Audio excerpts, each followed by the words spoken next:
dengerin podcast Insomnia, inspirasi obrolan mengenai apa saja. Ketemu lagi nih dengan saya, Yuni Amelia Octavia, dan teman saya, Puan Nabila. Di podcastnya Asisten Laboratorium Psikologi Wisnuwardana. Kali ini kita kedatangan narasumber yang tak lain adalah dosen kita sendiri. Ayo siapa ya? Mari, selamat sore kalian. Ya, selamat sore rekan-rekan sekalian. Gimana kabarnya? Alhamdulillah baik Pak. Kalian gimana kabarnya? Ya, sama, alhamdulillah sehat. Oke. Agar sobat Insom di rumah bisa mengenali Pak Lian dengan akrab lagi, silakan Pak Lian memperkenalkan diri terlebih dahulu. Oke, nama saya Lian, bisa dipanggil Lian. Kalau nama lengkap Pak Lianto, saya dosen di Fakultas Psikologi Universitas Wisnuwardana Malang. Saya mengajar mulai tahun berapa ya? 2020, jadi belum terlalu lama. Cuman sudah sangat familiar banget di sini karena dari latar belakang pendidikannya saya di sini juga pernah sekolah di sini, terus lanjut di perguruan tinggi lain dan kembali lagi ke sini. Jadi ya lumayan lama dan fokus sih kalau minat saya lebih ke psikologi sosial. Kalau banyak ngajarnya banyak tentang metodologi pendidikan. Oh, seperti itu Pak ya. Jadi teman-teman, tema yang akan kita bahas kali ini yaitu pilihan generasi Z untuk memilih child free. Pada podcast kita kali ini, kita akan sharing nih tentang fenomena yang sekarang lagi marak dibahas di sosial media. Sudah disinggung di awal tadi bahwa kita kali ini akan membahas tentang pilihan generasi Z untuk memilih child free. Dan ternyata banyak yang terang-terangan untuk mempublikasi bahwa dirinya mempunyai pandangan untuk memilih child free setelah menikah. Seperti yang kita tahu bahwa pepatah mengatakan banyak anak banyak rezeki. Nah, bahkan hal ini pun sudah menjadi pro kontra dalam masyarakat bahkan di lintas generasi. Apakah pepatah ini masih relate di kehidupan kita saat ini? Yuk kita simak pembahasan berikut ini. Pak Lian, terima kasih sudah menyempatkan hadir di podcast kita kali ini. Nah, tadi kan sudah dibahas tentang child free di awal kan Pak? Yeah. Kemudian sebenarnya apa sih pandangan generasi tentang child free ini? Seperti yang kita tahu kan, child free merupakan suatu keputusan dari pasangan untuk tidak memiliki anak setelah menikah. Dan keputusan itu diambil secara sukarela oleh pasangan dengan alasan menurut mereka yang rasional, seperti kesiapan finansial, kesiapan fisik, dan juga mental. Nah, lalu apakah benar kesiapan menjadi orang tua itu sangat dibutuhkan untuk memiliki keturunan? Oke, sebelum jawab pertanyaan itu mungkin sebenarnya kita harus menilik dulu ya ke belakang dulu child free itu apa sih kayak gitu kan. Memang seperti yang disebutkan tadi sama Puan gitu ya, terkait definisinya atau apa ya. Secara konseptual child free itu awalnya itu katanya ada kata yang lebih didahulukan yang muncul itu namanya childless ya. Atau dalam bahasa Indonesianya ya tidak memiliki anak ya. Dari awal-awal dulu itu yang berkembang sebenarnya childless itu. Cuman semakin lama semakin tahun itu sudah berubah lagi karena kata childless itu masih bingung juga nih antara childless itu memang disengaja atau dipilih ya, memang sengaja memang nggak punya anak karena memang faktor biologis atau keturunan dan sebagainya, atau memang pilihannya gitu kan. Nah, sehingga ketika beranjaknya waktu semakin berkembangnya zaman ini akhirnya bergeser konsep itu bagi yang mereka memilih menjadi tidak memiliki anak itu, maka dia menggunakan istilah namanya child free gitu tadi ya. Jadi itu yang kita perlu tahu dulu itu perkembangannya bagaimana gitu ya. Nah, kalau berarti yang titik yang penting dari konsep ini adalah choice, kata choice ya, pilihan. Jadi dia benar memilih nih ya, pasangan ini memilih gitu ya. Pasangan ini memilih untuk menjadi pasangan yang child free atau mereka memilih untuk tidak memiliki anak kayak itu secara singkatnya, walaupun sebenarnya di dalamnya masih banyak lagi gitu ya. Lalu kalau pertanyaan tadi apakah kesiapan dalam rumah tangga menjadi orang tua itu penting ya, penting ya, sangat penting gitu ya, maaf. Namun kalau kita pikir gimana sih siap itu sendiri itu, saya selalu misalkan ada teman gitu ya, atau saya pribadi lah itu dulu ketika memutuskan untuk menikah, sekarang memiliki anak gitu ya, saya sendiri juga berpikir Oke, kita ngomong kesiapan memiliki seorang anak menikah itu penting, tapi ukurannya oke, saya siap ke apa? Itu dulu tuh. Kadang-kadang saya juga sedikit bingung ya ketika misalnya ada yang bilang, ya nanti kalau siap saya nikah, nanti kalau udah siap nanti apa ukurannya siap itu? Apakah ekonomi, ataukah kedewasaan, ataukah karir atau apa? Itu kan yang nggak kita ketahui. Yang saya juga masih nggak ngerti ya menurut masyarakat apa. Taruhlah misalkan ekonomi itu. Nah batasan ekonomi juga ekonomi seperti apa yang dengan kita siap tuh? Udah punya rumah dulu. Ntar kalau udah punya rumah masih pengen punya mobil dulu. Kalau udah punya rumah mobil masih pengen punya tanah dulu, investasi dan macam-macam tuh. Nah jadi ukurannya apa nih? Jadi kesiapan itu kalau misalkan kita ngomongnya adalah finansial, menurut saya kok apa ya ukurannya apa itu sampai apakah kita benar-benar komit ya nanti saya kalau udah punya rumah saya akan nikah, apakah kita bisa komitmen dengan keputusan itu ya tunggu nanti saya punya rumah dan kita komit bahwa kalau punya rumah saya akan nikah, tapi seringkali itu malah molor dengan lain-lain itu kalau untuk menikah gitu ya. Jadinya begitu pula dengan anak, nunggu kalau saya karir saya sudah gini dihitung-hitung gitu kan, pendapatan saya cukup nanti untuk menyekolahkan anak, untuk beli susu, beli pampers, beli dan sebagainya gitu. Ya apakah bisa memang itu menjadi acuan ya gitu. Kalau saya pribadi sih pengalaman saya nggak memasang itu gitu ya. Kalau saya sih ngerasa menikah ya karena saya butuh gitu. Saya merasa saya butuh seorang pasangan gitu kan, lalu juga anak jelas lah itu jadi suatu tujuan karena itu bentuk kebahagiaan bagi saya ya, berumah tangga kebahagiaannya ya anak itu pulang ke rumah capek kerja kayak gini nih, pulang sampai rumah lihat anak ya jadi refresh lagi ya gitu sih. Jadi kalau memang bertanya apa kesiapan itu penting, tapi saya juga yang saya tanyakan kembali adalah apa ukurannya siap dan tidak siap gitu. Nah, gitu. Kalau dari saya sementara apa mau bisa didiskusikan. Jadi seperti itu ya Pak.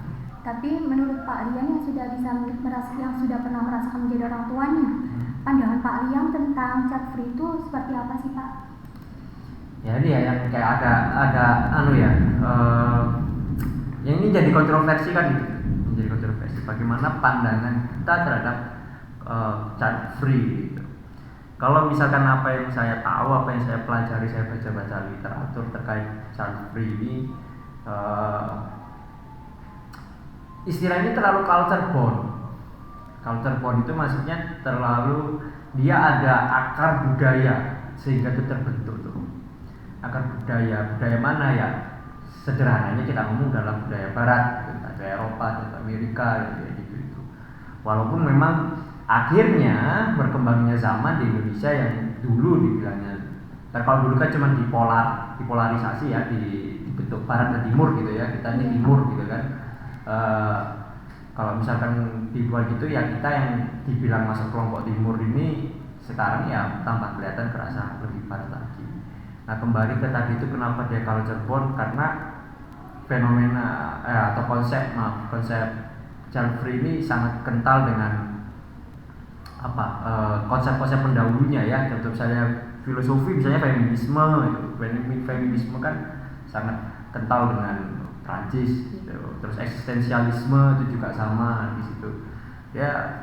Jadi dia memang konsep ini tumbuh dengan budaya atau culture bound Eropa ya, terutama Eropa dan Amerika gitu. Nah apakah culture yang dari culture itu yang beda dengan Indonesia ini sesuai dengan di Indonesia itu makanya yang menjadi kontroversi pro kontra dan sebagainya itu kan karena ada pandangan yang berbeda, terutama kita yang kultur kita berbeda. Dan selain itu juga kita karena kultur kita ini juga dibangun dengan adanya kuatnya di sisi religiusitas gitu kan. Saya bukan orang yang terlalu religi, tapi nggak tahu ya, kayaknya saya masih yakin bahwa agama lebih akan pasti menyarankan untuk tidak child free itu ya, tapi tetap meneruskan keturunannya kan gitu. Jadinya ya kalau pandangan saya ini apa nih, objektif apa subjektif nih? Kalau subjektif ya saya lebih cenderung yang masih ya jangan child free lah kalau bisa. Kalau saya sih itu kalau subjektif ya kenapa? Ya itu tadi, kalau kembali ke hakikat manusia itu kan, kalau misalnya hakikat atau ya hakikat atau biologisnya kita manusia kan ya tujuannya untuk bukan memperbanyak tapi meneruskan keturunan kita itu. Kita menurunkan keturunan kita, entah keturunannya berapapun tapi kan di situ itu. Cuman kalau dari konsep child free itu udah lagi sudah tidak diabaikan gitu ya. Tidak diabaikan lagi tentang ya nggak masalah kalau garis keturunan keluarga saya berakhir di saya ya sudah kayak gitu, bisa juga karena kayak gitu. Dan secara faktor biologis juga sebenarnya kalau perempuan kan ya salah satu dalam hakikatnya secara biologis kan salah satunya adalah mengandung dan melahirkan gitu kan, kayak saya menangis gitu. Jadinya ya kalau saya subjektif sih, atau karena saya orang Indonesia, kalau saya Indonesia ya masih beranggapan ya kalau bisa jangan child free lah kayak gitu. Kalau saya, kalian nanya pendapat saya kayak gitu. Kan menurut Pak Ian dari pendapatnya Pak Ian tadi, kalau child free itu kan kayak budayanya orang luar kan Pak? Ya. Nah, kan, barat ya? Iya, mungkin orang barat kan ya. Nah, tujuan mereka itu untuk apa sih Pak sebenarnya waktu child free itu? Oke. Kita kembali ke kita ngomong kayak menilai sejarah dari konsep ini tadi itu ya, dimana ini kuat dengan feminisme dan eksistensialisme itu dua filosofi ini. Kalau misalkan feminisme kan juga sekarang lagi salah satu, misalnya nggak tahu di Indonesia kayaknya masih jarang ya ada demo-demo tentang memperjuangkan feminisme kayaknya ya, sejauh so far I know ya, tapi nggak tahu lagi. Biasanya di Jakarta kan ada tuh hari feminisme dan bagaimana itu kan.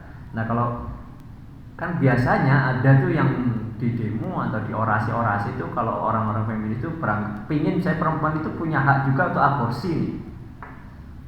Ini saya sedikit nilai sedikit ya, hal untuk aborsi boleh-boleh aja. Kenapa? Karena feminisme itu beranggapan kan salah satunya untuk kasus yang kayak gini adalah ya ini kan tubuh wanita gitu kan ya itu putusan saya dong gitu. Ya kayak itu buku itu something like that gitu ya. Jadi itu berlaku pula dengan child free tadi gitu. Jadi secara biologis feminisme dalam child free ini beranggapan bahwa ya ini kan tubuh perempuan mau seperti apa ya dia yang menentukan gitu. Memang child free ini sangat kental dengan hubungannya dengan perempuan ya sebenarnya daripada laki-laki ya, karena jangankan di barat, maksudnya di Eropa maupun di Amerika, di Indonesia sendiri juga sangat kental bahwa perempuan itu berkaitan erat dengan yang namanya ibu gitu kan, konsep ibu gitu. Ibu itu ya motherhood gitu ya, yang keibuan, terus juga ke ibu yang melahirkan, menyayangi dan sebagainya, itu kan perempuan tuh, konsep perempuan. Jadi walaupun lah konsep child free ini, misalnya ada orang-orang yang child free itu memilih itu pasti juga kesepakatan antara kedua pasangan gitu kan. Nanti yang dapat banyak stigma atau kontra dari masyarakat pasti yang perempuan. Kebanyakan pasti yang perempuan, walaupun ini konsep yang sebenarnya disepakati oleh kedua belah pihak antara suami dan istri gitu ya, untuk dipilih sebagai kita memutuskan untuk itu. Nah, jadi awal mulanya juga karena adanya feminisme itu. Yang kedua juga eksistensialisme, katanya Martin Heidegger itu kan kita punya pilihan untuk tidak memilih, kalau kata Martin Heidegger dalam eksistensial fenomenologi itu ya. Maksudnya apa gitu? Ya itu tadi, kalau perempuan itu kan perempuan berkaitannya dengan ibu. Jadi, nah kita selalu perempuan akan selalu pasti dihadapi dalam masyarakat pilihan untuk dia mau menjadi seorang ibu atau tidak. Kalau misalnya gampang praktisnya adalah dia mau menikah atau tidak, kan seperti itu. Gitu. Dan itu pasti dihadapkan tuh kalau di masyarakat. Bahkan kalian aja mungkin kalau pas kayak kemarin lebaran nih ditanya kapan nikah, udah punya pasangan belum, gitu kan. Iya Pak. Masyarakat kan kayak di kita seperti itu. Nah, ketika kita punya pilihan, pilihan itu adalah kita mau married or not. Kalau kita married, otomatis ekspektasinya yang perempuan menjadi ibu, memiliki keturunan, kayak gitu kan. Nah, salah satu pendapat dari para child free, kalau misalnya ini sekali lagi ya, ini yang terjadi di Eropa, Amerika ya, bukan di Indonesia. Mereka punya paham selain fenomenologi ya eksistensialis, selain feminisme ada namanya eksistensialisme fenomenologi itu, yang mereka bilang tuh kami ini punya hak untuk memilih punya hak untuk memilih untuk tidak memilih gitu. Saya tidak memilih untuk menjadi ibu, saya memilih menikah tapi saya tidak memilih itu. Nah, jadi ada dua dasar ini yang kuat ya, kental di dalam hal tersebut, dalam konsep ini gitu ya. Dan akhirnya ya berujung ke sini dengan berbagai macam alasan yang muncul di masyarakat gitu kan, terkait pilihan dia untuk menjadi child free, pasangan yang child free. Oke, atau kurang jelas atau apa? Yang ada tambahan pertanyaan? Mungkin saya juga. Oke. Untuk yang kan seorang keluarga ya, gak hanya tentang suami dan istri. Lalu bagaimana tanggapan kayak orang tua atau mertua tentang hal itu? Ketika mereka tidak mendukung, lalu apakah itu mereka akan terserah atau mereka akan membela? Seperti itu, Pak. Oke. Sekali lagi nih, ini dari referensi yang pernah saya baca, tapi itu juga dari Eropa ya, dari Amerika ya, bukan. Jadi child free itu kan tadi memang konsep yang sangat kental dengan perempuan karena dia mother, ibu, gitu kan. Tapi juga ada penelitian, saya lupa nama penelitian, nanti bisa ditambahkan mungkin ya di sini nanti. Itu pernah dia meneliti terkait apa sih sebenarnya keputusan apa yang membuat seseorang memutuskan menjadi child free itu. Terutama dia melakukan penelitian kualitatif dari berapa puluh orang gitu kan, berapa laki-laki berapa perempuan yang memilih menjadi child free. Ternyata ada antara laki-laki dan perempuan memiliki alasan yang berbeda satu ya. Nah, tapi yang menjadi kesimpulan dari penelitian itu salah satunya adalah child free itu merupakan keputusan bagi yang melakukan, keputusan yang secara sadar ya. Mereka sadar nih, saya memutuskan menjadi child free. Satu itu. Yang kedua, keputusan yang secara sadar ini tidak terjadi atau tidak diputuskan secara tiba-tiba. Ada prosesnya. Nah, dalam proses ini juga macam-macam nih proses yang dilalui. Ada yang menjadi child free dari partisipan dari penelitian yang saya ceritakan tadi, itu disebabkan karena salah satunya adalah terkait bagaimana dia melihat pengalaman orang lain menjadi orang tua, terutama menjadi ibu. Kalau saya dia mendampingi, wah kok repot, wah kok capek, kok kayak gini kayak gitu kan, melihat pengalamannya itu. Nah, itu jadi salah satu alasan mereka nggak mau memiliki anak itu. Satu itu. Yang kedua juga ada dalam prosesnya itu karena apa memilih child free, alasannya ternyata ada juga karena tidak memiliki saudara, karena itu tidak punya saudara kandung, sibling gitu ya, atau tidak dekat dengan siblingnya gitu. Jadi dia korelasinya kadang-kadang kalau seperti itu dia merasa tidak terbiasa dengan anak-anak gitu, atau terbiasa dengan saudara gitu, saudara yang kecil, entah itu ponakan, entah itu siapa ya, anak dari teman atau apa gitu, memang tidak terbiasa sehingga membuat dia juga sebagai orang yang tidak mau ya memiliki orang anak. Ada itu. Yang ketiga juga karena dalam prosesnya, dalam akhirnya mengambil keputusan secara sadar atau child free itu terkait juga bagaimana obrolan antar pasangan. Itu biasanya juga tidak ditempuh cepat gitu ya. Pasangan yang child free itu memutuskan itu. Bahkan ada dalam referensi itu disampaikan bahwa ada sekitar pasangan itu yang bisa berani memutuskan adalah sekitar setelah 10 tahun, setelah 8 tahun gitu. Dalam proses itu mereka akan baru bisa memutuskan nih, saya kita memilih jadi child free. Jadinya itu bukan memutuskan menjadi child free itu tidaklah sesederhana itu gitu. Terus yang juga kalau misalkan kaitannya dan dalam proses juga karena keluarga sendiri itu, apakah keluarga mendukung atau tidak. Nah, ini kembali ke tadi nih, ada perbedaan antara laki-laki dan perempuan, bahwa kalau laki-laki itu cenderung bahwa dalam diskusi antara diskusi dengan pasangannya ya, memilih menjajal berarti dia lebih merasa bahwa ini tentang keputusan intrinsik ya. Jadi memang keputusan yang dibuat untuk dirinya sendiri gitu. Tapi kalau misalkan untuk perempuan lebih mempertimbangkan bagaimana dengan sekitarnya, nah terutama orang tua, terutama keluarga, apakah mengizinkan atau tidak kayak gitu. Jadi ada dua hal ini tadi. Jadi kalau misalkan orang tua apakah bisa nanti ditinggal dan sebagainya ya tergantung juga ya. Kalau misalkan mungkin dalam dalam budaya kita masih pasti masih belum bisa diterima ya. Pasti kalau misalnya orang tua aja ya pasti kepingin cepat dapat cucu kan kayak gitu kan, namanya seperti itu. Kayak di budaya kita masih belum tapi saya kurang tahu lagi dengan sekarang ini kan perkembangan zaman, terutama dari media sosial ya. Saya yakin orang-orang yang dia tahu cewek paling kebanyakan juga dari media sosial, tahunya bukan dari bukan bener-bener dia membaca referensi apa memang itu keputusan dan sebagainya. Itu kan saya nggak yakin juga. Makanya sebenarnya kita ini menarik obrolan ini sebenarnya.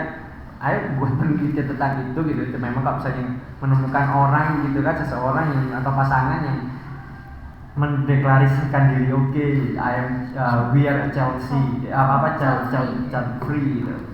Jadi ya, kalau kamu bisa kita tanya tuh, kalau versi orang Indonesia ini apa nih? Apa karena memang ini hanya ikut-ikutan, maksudnya memang ada konsep di Bandung seperti ini, pernah ada kayak gini terus oke, kalau saya mengikuti, alasan mengikuti apa?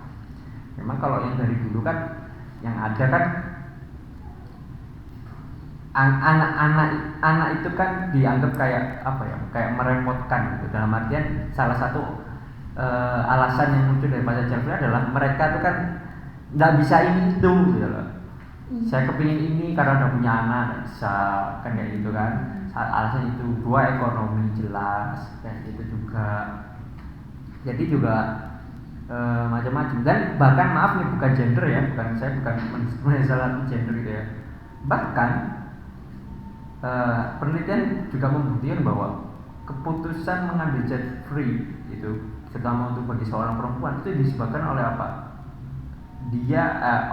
Oleh intelektualitas. Jadi bagi mereka yang sekolah tinggi, perempuan yang sekolah tinggi, jadi kebanyakan yang mengejar itu karena itu. Kenapa? Karena dia pengen lulus, setelah dia selesai, dia mengejar cita-citanya terlebih dahulu, karirnya, profesinya lah, atau kepingin sekolah setinggi-tingginya dan sebagainya. Rata-rata itu. Tapi bukan berarti itu juga jelek perempuan sekolah tinggi, karena ada juga penelitian membuktikan bahwa dengan perempuan itu juga sekolah tinggi gitu ya, mungkin sisi negatifnya tadi itu yang dia memilih Jeffrey karena mengejar karir dan lain sebagainya. Tapi juga untuk memutus atau untuk menekan nilai kelahiran di luar nikah gitu kan, atau aborsi di luar nikah, terus kejahatan seksual, pelanggaran kejahatan seksual, itu dengan apa? Dengan bila wanitanya lebih memiliki intelektual yang lebih baik gitu. Jadi ya makanya pendidikan itu kayak dua mata pedang gitu ya, dua mata uang sisi gitu ya. Ada positif ada negatifnya, bagaimana kita menerjemahkan dan kehidupan kita sehari-hari. Jadinya ya di situ tadi ada pilihan, dan sekarang bagaimana orang tua mau meresponnya itu. Kalau di culture kita kayaknya masih lebih mayoritas pasti ya kalau orang tua tidak setuju lah. Jadi belum bisa ya Pak? Mungkin ya, kalau untuk saat ini mungkin seperti itu. Mungkin orang tua belum siap. Saya aja waktu nikah dulu baru berapa bulan itu istri saya belum hamil aja udah lihat kok belum hamil sih gitu. Itu sih ya, pengalaman sih, karena memang reward ya bagi saya sih anak tuh reward gitu setelah menikah gitu. Jadi seperti itu ya Pak. Yang paling jelaskan tadi kan banyak tujuan dari memilih selfie tersebut. Namun tujuan itu apakah menjadi faktor utama bagi kebahagiaan dia, atau malah dia melakukan suatu tindakan yang egois Pak? Tuh kata egois tuh yang juga menjadi dasar kata lain, atau selfishness atau egoism namanya, egoisme tuh. Dimana mereka untuk banyak, terutama tidak hanya di Indonesia ya, di luar juga masih banyak anggapan, terutama orang-orang yang religius di Eropa Amerika itu menganggap bahwa pasangan yang memilih child free tersebut itu terlalu selfishness atau terlalu egois dengan keputusan dia seperti itu, karena ya pasti mengejar karir, atau juga sebenarnya ada alasan yang bagus juga, yaitu ingin menjaga stabilitas hubungan antara suami istri. Karena memang diakuin ketika ada anak, stabilitas ini juga akan berbeda gitu ya. Goyah gitu. Goyah dalam arti juga karena ya ini dari pengalaman pribadi. Ya apapun sekarang untuk anak sudah, bukan lagi untuk ayah, untuk ibu, tapi untuk anak gitu. Nah, tapi ya stabilitas itu yang ingin dijaga bagi mereka yang memilih untuk child free gitu ya. Jadi ya kalau dibilang egois, ya ada yang bilang seperti itu, tidak hanya di Indonesia ya, bahkan di Eropa Amerika pun masih menganggap bahwa pasangan ini juga egoisme. Tapi kembali lagi, ini sebenarnya suatu fenomena yang sebenarnya sulit juga kita mau ngomong mana benar mana salah gitu ya, mana benar mana yang salah antara being child free or not. Itu masih sulit kita membedakan, karena kalau dari alasan yang melakukan child free ya nggak ada salahnya juga ya, ada benarnya juga gitu ya, menjaga stabilitas dan sebagainya. Bukan saya berkata itu, saya membenarkan juga ya. Yang kontra pun juga benar juga gitu kan, bahwasanya yang namanya menikah ini kan untuk melanjutkan keturunan, dan itu memang hakikat kita sebagai manusia. Ya maaf ya, saya tidak membandingkan contoh, misalnya contoh paling sederhana aja, ya binatang aja loh, saya tidak maksud menyamakan manusia dengan binatang gitu ya, tapi binatang aja loh masih berusaha untuk keturunannya, dia disetting seperti itu oleh Tuhan dengan instingnya seperti itu gitu kan. Apalagi manusia karena dia punya kompleksitas di dalam dirinya, punya logika, punya nafsu, punya nalar dan sebagainya. Sebenarnya ya makanya muncullah pertimbangan ketika memiliki anak. Jadi kayak gitu sih. Jadi kita kalau dibilang egois ya bisa aja. Ya kalau misalnya dibilang enggak ya pasti orang yang melakukan child free mereka tidak akan ngomong. Bahkan egoisme itu bisa juga dialihkan dengan alasan ini nih saya juga baru ngeh ya, ada alasan tidak mau memiliki anak karena takut menambah populasi di dunia. Nah itu juga ada juga tuh alasan seperti itu dengan dasar environmentalisme itu, menjaga lingkungan itu, environment, ekosistem kita. Semakin banyak manusia, tambahan katanya juga ada yang bilang sebenarnya dengan jumlah populasi manusia di bumi ini harusnya kita tuh sudah punya tiga bumi gitu. Agar bumi ini terjaga dan sebagainya, itu analoginya dibuat seperti itu. Ada yang bilang seperti itu, ada juga yang jadi salah satu orang yang memutuskan child free juga di sisi lain dia punya, entah itu sebagai hanya alasan aja atau memang dia orangnya adalah care dengan lingkungan tuh, itu juga bisa. Makanya juga sebenarnya dipertanyakan.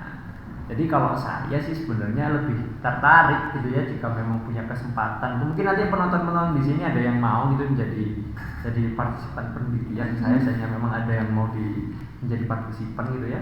Mungkin saya ingin tahu alasannya apa dan dibalik alasan itu ada apa. Tadi kan ada membahas tentang masalah stabilitas kan Pak.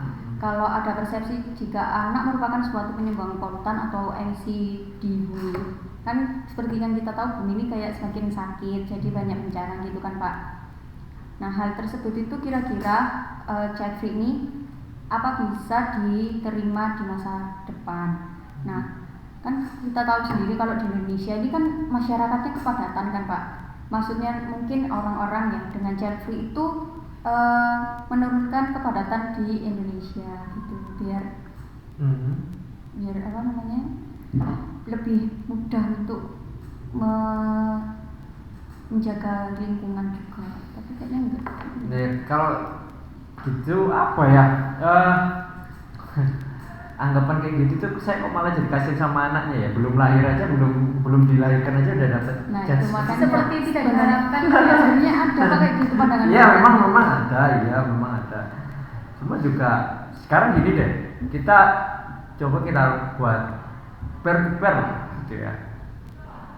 Apakah dengan kalau saya ada anggapan bahwa banyak anak itu nanti bisa menyebabkan gampangnya adalah kerusakan gitu ya, kerusakan itu menciptakan adanya manusia baru ini malah membuat kerusakan gitu nantinya di masa depan gitu ya. Jadi, tapi ada juga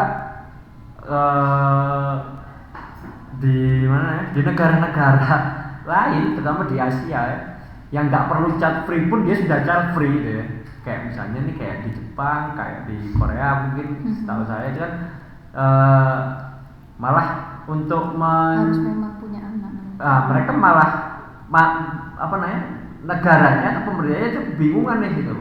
Banyak masyarakat saya kok nggak punya anak nih, nanti kalau nggak gitu siapa yang meneruskan ya? Penerusnya bangsa kita siapa, ras kita siapa kayak gitu kan. Iya Pak. Nah apakah itu juga diputuskan karena ketakutan bahwa nantinya akan terjadi kerusakan di di bumi kita ini gitu ya. Kenapa kok nggak juga ada analogi bahwa nanti generasi kita itu yang akan memperbaiki bumi ini loh. Saya kan nggak akan hidup selamanya. Orang tua kan tidak akan hidup selamanya juga ya. Itu kan yang yang perlu kita juga jadikan kan. Jangan cuma diukur berapa kelahiran aja gitu. Tapi juga kematian juga dilihat dong. Saya di kita ini kan data dari pemerintah, nggak tahu ya bisa dilihat apa nggak ya, berapa kelahiran setiap hari, berapa kematian setiap hari, misalnya kita nggak tahu tuh. Apakah memang perbanding lurus atau ada lebih besar kelahiran daripada kematian? Kalau lebih besar itu berapa banding berapa? Misalnya kelahiran 3 dibanding 1 kematiannya, atau kebalikannya, kan kita nggak ngerti. Nah, kalau ini mungkin saya lebih subjektif ya. Jadi kalau saya sih kurang terlalu setuju dengan itu ya. Karena endingnya adalah bagi saya mau bertambah banyak atau enggak populasi di kita, kerusakan itu tetap akan ada. Kalau memang masyarakat saat ini aja memang yang merusak, nggak usah nunggu nanti lah, nggak usah nunggu anak saya, nggak usah cucu saya, nggak usah nunggu anak-anak kalian lah. Gitu. Kalau memang yang sekarang ini merusak ya akan rusak-rusak aja. Gitu. Ngapain kok nunggu-nunggu yang masa depan gitu. Itu. Lah, kalau gitu apakah bisa menjadi solusi? Saya rasa kok enggak ya, karena kita menurut saya nggak usah nunggu saya punya anak atau saya punya cucu, kamu punya anak, jadi punya anak, kon punya anak, bumi kita rusak, nggak usah nunggu itu juga. Kalau saya sih lebih kemana? Kalau urusan alam gitu kan, urusan alam ini beda kasus lagi gitu. Ya kembali lagi lah pendidikan gitu. Apakah kita pendidikan terkait menjaga ekosistem ini sudah ada sejak kecil? Kan enggak. Di SD kayaknya untuk pendidikan perawat lingkungan kan juga enggak ada. Jarang sih. Jarang ada tuh. Anak zaman sekarang aja saya nggak tahu, kalian masih di tempat kalian aja, di dekat rumah kalian pernah ikut kerja bakti itu pernah, paling tak mau juga gitu kan. Di rumah kalian doang. Nah itu jadi itu kan yang jadi problemnya kan di situ sebenarnya. Jadi kayak menurut saya nggak relate ya sebenarnya. Jadi kalau mau tambahnya padatnya manusia tuh kayak kita tuh harus pinter-pinter mensosialisasikan reboisasi, terus menjaga lingkungan gitu kan. Iya, yang intinya adalah menurut saya sih, jadi bukan campur, bukan menjadi solusi untuk menjaga bumi satu. Iya. Yang kedua juga ya pentingnya itu tadi, mungkin kita lebih ke arah di pendidikan kita lah ya. Kalau saya karena orang pendidikan, saya ngerasa pendidikan itu yang penting tuh dari hal apapun, terutama juga menjaga itu. Di sisi lain juga kita ini kan hidup dengan piramida sosialisme ya, yang mana manusia ini the supreme being gitu, atau ya yang lebih supreme lagi Tuhan pasti jelas ya, tapi supreme being maksudnya makhluk yang paling tinggi itu, gitu kan, di bawah yang lainnya itu ya di bawah kita, sehingga kita punya kuasa untuk yang lainnya, satu tumbuhan, satu tanaman, kan makanya ini malah sedikit nyeletak dalam di luar Jeffrey. Jadi kalau di luar kan agak mulai juga pandangan sosialisme itu yang bahwa manusia sebagai puncak hierarki makhluk itu mulai berubah. Ada juga yang namanya ekologi itu atau egoism gitu kan, yang mana nggak ada nih manusia itu bukan yang paling atas gitu. Ya kita ada dalam satu ekosistem yang sama gitu kan. Ya kita ada yang lebih besar, ada yang lebih rendah sama kita. Nah, cuman pandangan ini juga masih di barat pun, di Eropa pun juga masih kontroversi. Kenapa? Karena akhirnya manusia seakan-akan setara tuh dengan tumbuhan, dengan hewan gitu. Kita memberikan hak hidup untuk sungai, kita memberikan hak hidup untuk pohon, kita memberikan hak hidup untuk kucing dan sebagainya. Kita memberikan seperti itu. Sedangkan kalau misalnya hak itu kan berbanding lurus dengan kewajiban. Nah, bagaimana sungai memenuhi kewajibannya? Itu yang selalu menjadikan tuntutan. Maka pohon gimana? Nah, kalau misalnya tiba-tiba pohon ditumbang tengah jalan terus ngebruki nimbahin seseorang terus mati itu, terus gimana nuntutnya? Nuntut pohon kalau kamu bersalah. Nah, itu kan yang menjadi menjadi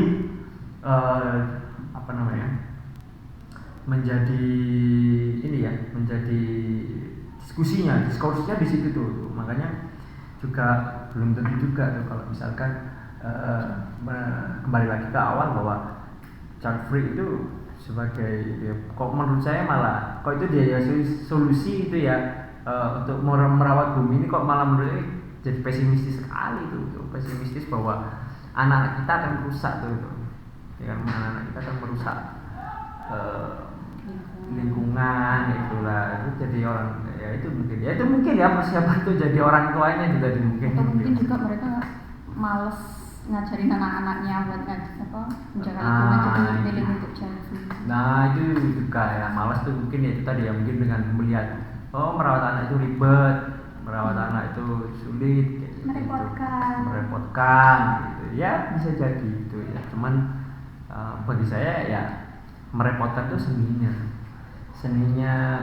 memiliki seorang keturunan kan di situ, meleang, kita begadang tiap hari gitu kan, itu ya bergantian dengan istri. Ya kalau ada cekcok, ada dilema, ada yang tidak cocokan dengan istri, itu hal yang wajar. Nggak usah nunggu anak pun sering kan dengar sama istri saya ada suami nggak cocok ya ngapain harus itu dijadikan kita limpahkan kesalahan kita, misalnya pertengkaran atau jadinya pertengkaran antara suami istri karena anak itu. Nggak usah ada anak aja kita tengkar kok gitu kan. Tapi jangan juga dipikir bahwa kita aja berdua aja sering tengkar atau bertengkar, masih ada bertengkarnya, apalagi kalau udah ada anak loh ya, jangan seperti itu. Tapi bisa lah mungkin kita berpikir bahwa ternyata anak ini menjadi penengah, anak ini menjadi pemersatu orang tuanya kan kayak gitu ya. Maksud saya ya jangan melihat itu satu sisi gitu loh. Apapun di dunia ini pasti ada positif dan negatif. Jadi kejelasan Pak yang tadi, kira-kira ya Pak ya, seperti apa sih dampak yang paling utama yang timbul akibat seorang ini memilih untuk child free? Maksudnya dampak ke siapanya? Bagi semuanya Pak, bagi lingkungan atau bagi dianya sendiri. Kalau bagi dia sendiri ya pasti sesuai ekspektasi dia ya. Karena alasan dia kenapa menjadi child free, misalnya alasannya memang karena ingin mengejar karir, ya mungkin karirnya lebih memang optimal gitu ya. Apa yang dia cita-citakan bisa tercapai dan sebagainya, itu lebih cepat dibandingkan misalnya punya anak gitu kan. Mungkin tergantung alasannya juga, misalnya alasannya ekonomi gitu ya, berarti mungkin ekonominya lebih stabil karena dia habisin berdua doang atau ketambahan dengan orang tuanya, tapi tidak. Kalau dampaknya ke masyarakat gitu ya, kalau misalkan child free ini menjadi di Indonesia menjadi populer, jadi pilihan ya mungkin adanya pergeseran gitu, artinya pergeseran budaya di kita itu ya, ada pergeseran budaya yaitu tadi misalkan orang tua udah tidak ada lagi orang tua yang mungkin ya gampangannya mungkin menanyai anaknya kapan punya anak kayak gitu yang mungkin sudah tidak muncul. Yang jelas akan ada pergeseran budaya di masyarakat jika memang akhirnya banyak yang memilih untuk child free itu tadi gitu. Yang jelas juga ya jelas pertumbuhan populasi di Indonesia akan menurun itu jelas gitu ya. Tapi apakah dampaknya populasi itu menurun itu malah positif dan negatif untuk bangsa kita ya masih belum tahu, we don't know gitu. Lalu apakah kemungkinan Pak ya sebuah keluarga ini saat muda, saat ia masih masih bisa memiliki keturunan, dia memilih child free. Namun ketika dia sudah tua, kalau misalkan bahasa kita itu menopause Pak ya, itu dia itu kayak kayak kecewa, getun gitu loh Pak. Menyesal. Ya, jadi pengen punya anak, tapi umurnya telat. Ya bisa jadi, gitu ya terjadi. Makanya tadi saya sampaikan tadi ada bahwa keputusan untuk kedua pasangan untuk menjadi child free itu kan memang keputusan yang diambil secara sadar, namun membutuhkan waktu. Nah, waktu untuk apa ya? Katanya waktu untuk berdiskusi dengan pasangan kita gitu kan, gimana kita perlu nggak, kita mau nggak punya anak dan sebagainya. Dan tadi saya sampaikan bahwa itu membutuhkan waktu yang lama untuk dalam diskusi itu sehingga mendapatkan kesimpulan akhir atau keputusan untuk menjadi pasangan yang child free ya. Bisa juga itu terjadi atau keputusan itu terjadi untuk child free karena apa? Karena ngobrolnya udah kelamaan nih gitu. Ngobrol udah kelamaan ketika kita coba bayangin deh kalau kita ngobrolnya untuk ngobrol atau diskusi memutuskan kita child free apa enggak gitu ya.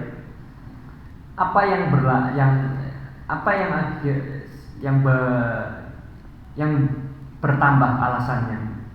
Yang bertambah adalah alasan kita semakin tahun gitu kan. Nanti pertama-tama mungkin alasannya dalam diskusikan untuk cenderung untuk child free adalah mungkin ya tadi itu misalnya ekonomi, masih kepingin ngejar karir, stabilitas hubungan kita, pasangan gitu ya. Mungkin itu di awal-awal tuh. Tapi nanti lama-lama udah berpasangan sampai tadi belum membuat keputusan itu tadi memang adalah akan bertambah nih alasan.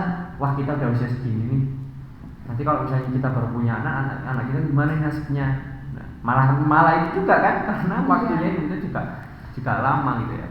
Nah, yang di sini yang kita perlu tadi mungkin saya lupa menggarisbawahi decision atau keputusan untuk menjadi child free itu maksudnya apa sih? Maksudnya adalah ketika kalau misalnya seseorang sudah memutuskan dia sebagai child free, pasangan child free, maka secara individu atau secara berdua ini pasangan ini maka dalam istilah kita tuh identitasnya tuh bertambah. Identitasnya apa? Bukan lagi identitas suami istri di masyarakat maksud saya, tapi identitasnya bertambah panjang gitu. Yaitu apa? Yang pertama identitas suami istri menjadi identitas suami istri yang child free. Nah, berarti kan mereka sudah siap menerima label di masyarakat bahwa oke, saya child free. Jadi decision itu juga akhirnya membuat pasangan mau suami istri itu dia berani untuk menyampaikan identitasnya bahwa kan pasangan yang child free kayak gitu. Nah, itu kan ya kalau misalkan itu tadi kalau saya semakin lama terus yang nanti tambah lagi ada yang perempuan yang udah mau menopause nih kayak gitu juga ya akhirnya nggak jadi tambah kuat keputusan untuk menjadi child free. Apakah mereka menyesal atau tidak? Menurut saya juga saya nggak bisa berkata, jujur saya nggak bisa menjawab secara pasti ya gitu ya. Yang jelas juga kalau dilogikakan aja, apakah selama proses child free itu tadi yang dia akhirnya menentukan menjadi child free tadi, apakah memang alasannya menjadi child free itu memang akhirnya terpenuhi apa enggak? Tentu, misalkan tadi itu tentang pengen mengejar karir dulu atau profesinya dulu atau apa. Nah, selama child free ini tadi ketika dia sudah beranjak lebih tua lagi gitu ya, apakah tercapai apa enggak? Kalau tercapai ya kemungkinan dia tidak akan menyesali itu, ya kan? Tapi kalau misalnya tidak tercapai ya mungkin juga dia akan menyesal. Jadi saya tidak bisa memberikan alasan yang pasti juga karena saya juga nggak pernah, kebetulan di lingkungan saya belum ada tuh belum ada yang pasangan yang cerita ke saya atau ke teman saya ngomong kalau kita child free. Jadi saya nggak bisa memberi. Jadi pasti ada capeknya ya dengan keputusan yang mereka ambil menjadi child free. Ya capek itu dalam arti itu tadi ya, tergantung juga tuh urusan apa namanya itu apakah tercapai apa enggak itu yang menjadi alasan dia menjadi child free gitu. Nah, pilihan child free ini Pak bisakah menjadi keputusan yang sesuai dengan generasi Z yang mungkin untuk membantu kehidupan di masa depan? Bisa atau nggak bisa ya, menurut saya terlalu luas juga. Jadi bisa kalau memang apa tolak ukurnya. Itu tadi kalau misalnya tolak ukurnya adalah masa depannya itu secara ekonomi lebih baik gitu ya, mungkin aja bisa. Ya mungkin ya, karena ya akhirnya pasangan itu hanya berfokus pada suami istri aja. Jadi tergantung tujuan dari pernikahannya juga ya, memang apa nih dianunya. Jadi nggak, saya juga makanya kalau kita ngomong baik buruk gitu ya atau benar salah itu kan harus ada patokannya nih. Referensinya apa? Contoh deh, kamu diputuskan di penjara pasti kan ada alasannya nih. Ya, kamu melanggar hukum, melanggar undang-undang, melanggar ini dan sebagainya. Berarti kalau misalnya hukum kamu bersalah, kamu dimasukin penjara berarti karena kamu bersalah gitu. Ya sama juga tuh, apakah child free ini salah atau enggak? Apa dulu nih yang jadi rujukan? Kalau misalkan kita merujuk ke yang kita gunakan feminisme eksistensialisme ya nggak salah, kayak gitu, ya nggak salah juga.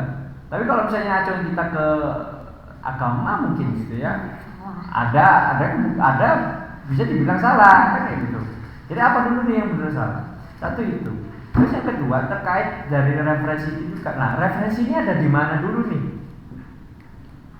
Kalau misalkan referensi itu ada di Indonesia, kita adalah orang Indonesia yang gunakan referensi yang berlaku di Indonesia. Kadang ini kan boundaries ini atau batasan ini yang sekarang nggak jelas terutama sejak adanya media sosial ya. Jadi karena kita serba akses kemana aja bisa tanpa dibatasi apapun gitu, terutama keluar informasi dari luar negara kita bisa masuk dan sebagainya kita serap.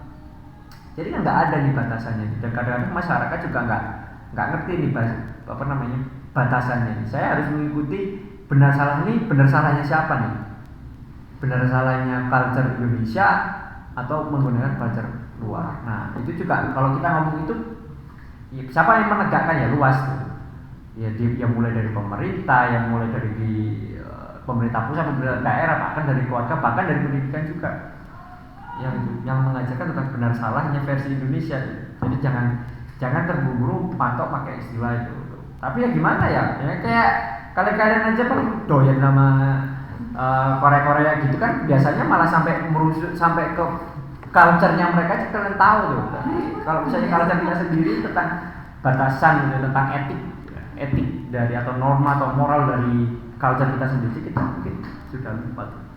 Nah jadi kalau pembahasannya kita adalah child free benar atau salah, ya itu tadi kembalinya kita pakai referensi atau pakai acuan yang mana dulu. Kalau saya pakai acuannya seperti yang di Eropa, Amerika, saya menggunakan feminisme yang maksudnya apakah di Indonesia ada feminisme? Ada, cuma kan konsep ini sekali lagi adalah konsep barat kan kayak gitu, yang berkembang di sana terutama di Prancis gitu kan. Nah apakah itu memang konsep itu juga feminisme itu memang lahir sesuai dengan budaya kita kan juga belum tentu gitu. Makanya tadi saya bilang apakah di Indonesia culture itu child free ini memang bisa diterima di Indonesia, saya masih belum bisa memastikan, tapi kayaknya enggak jika kita melihat budaya. Tapi nggak tahu lagi ke depannya bila kayak kalian, generasi kalian ke selanjutnya nanti memang sudah berubah culture kalian dari yang mungkin culture orang Indonesia zaman dulu kayak zaman saya kan, orang tua kalian, nenek kalian dan orang tua saya, keluarga saya itu sudah bergeser lagi, budayanya memang sudah lebih lebih bebas lagi gitu kali ya itu. Sementara kayaknya di Indonesia masih belum. Jadi yang bisa saya ambil di sini mungkin child free ini sebenarnya kembali lagi kepada pasangan ya Pak ya, memilih keputusan ini, karena kan kita nggak bisa memandang sebelah mata kalau mereka itu mengambil keputusan ini, karena child free ini kan juga suatu jalur komunikasi di antara kedua pasangan itu kan Pak. Jadi child free ini sebenarnya belum cocok sama kebudayaan Indonesia, karena ini kan juga kebudayaan orang luar juga. Itu budaya mereka ya, bukan gitu. Karena kebiasaan. Bukan, maksudnya ini tuh lahir dari, ya benar, maksudnya child free itu bukan budaya, tapi adalah hasil dari budaya itu. Maksudnya child free itu merupakan konsep yang sangat berkaitan dengan kebudayaan mereka, terus kepercayaan atau aliran yang berkembang di sana gitu. Bukan, child free itu bukan budaya. Jadi kesimpulannya kalau dari pembahasan kita itu istilah child free ini kan terikat dari situasi, kepercayaan dan budaya orang luar Indonesia. Jadi kita tuh masih perlu mempertanyakan apakah child free ini memang pantas dipilih oleh pasangan di Indonesia. Itu Pak Rian. Ya, jadi itu kita sebagai orang Indonesia juga perlu tahu dulu nih gitu, kalau misalnya apapun ya, sebenarnya tidak hanya child free ya, mungkin ini pesan juga untuk kalian semua, untuk yang nonton juga. Dari saya sih, bijak-bijaklah menerima ketika mendapatkan informasi, istilah apapun itu yang kalian dapat, terutama mungkin yang generasi sekarang itu dari internet. Bijak-bijaklah dengan cara apa ya, dicari tahu dulu lah gitu, istilah ini bagaimana, sejarahnya seperti apa. Jadi jangan buru-buru langsung menjustifikasi atau merasa diri saya itu, saya ini gitu. Dan untuk mengikuti. Jadi untuk generasi yang saat ini, terutama para pengguna media sosial, media massa, tolong lebih bijak lagi gitu ya. Dan itu pesan pertama. Yang kedua juga, terutama untuk kalian yang mahasiswa gitu ya, yang di sini dan juga yang mungkin di rumah atau dimanapun yang nonton video ini, pesan saya juga bukan pesan sih, tapi saya ingin mengajak gitu, terutama yang kuliahnya di ilmu sosial, yuk kita sama-sama mengembangkan istilah-istilah lokal kita, kebudayaan kita, tradisi kita gitu ya. Jadi maksudnya dikembangkan ini apa? Jadi dikembangkan menjadi lebih saintifik kayak gitu kan. Jadi kita nggak cuma pakai istilah dari barat semua yang kita gunakan, dari Amerika, dari ini gitu kan. Kalau Asia ya dari Cina, dari Jepang gitu. Tapi kita sendiri juga lah, ayo kita mulailah untuk kita membuat konsep kita gitu kan. Kita berbicara pada dunia, Indonesia seperti ini loh. Indonesia punya budaya ini. Jadi jangan dikit-dikit ke bawah dengan budaya, konsep, istilah, teoritikal maupun tidak dari barat ya, yang dibawa ke Indonesia. Kan banyak nih, salah satunya child free ini, terus ada bullying, ya isitulah, apapun lah itu istilahnya kan banyak. Jadinya kita perlu